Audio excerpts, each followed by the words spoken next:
Le contentieux préélectoral pour le compte de l'élection présidentielle du 12 octobre 2025 a été ouvert ce 4 août à la Cour constitutionnelle de Yaoundé.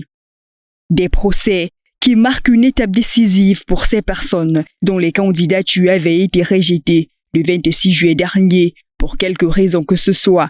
Face au Conseil constitutionnel, chaque candidat recalé défend sa candidature, mais l'homme de la rue reste en attente, conscient de l'importance de ces procès.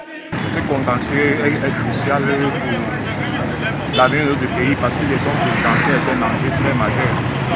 Et je pense que chaque citoyen devrait s'y intéresser. Et compte tenu de tout cela,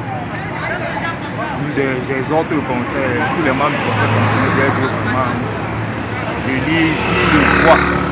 Dans les rues, les craintes des populations sont énormes au vu du climat politique camerounais. Si on se réfère à tout ce qui se passe depuis un bon moment, quand on annule certaines candidatures, peut-être justifiées, et d'autres pas forcément, c'est un peu difficile de faire confiance à ce genre de situation.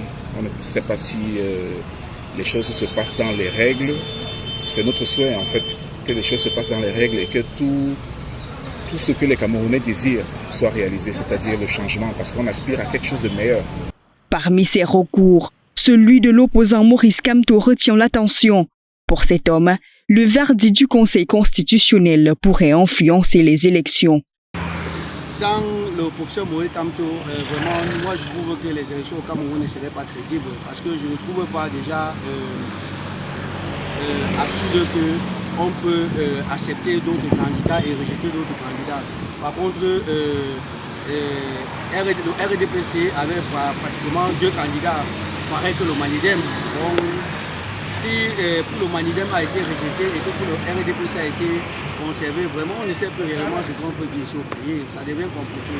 À 2 mois de l'élection présidentielle, le suspense plane tant chez les partis politiques que chez la population. Les regards sont ainsi tournés vers le Conseil constitutionnel, à qui revient le dernier mot.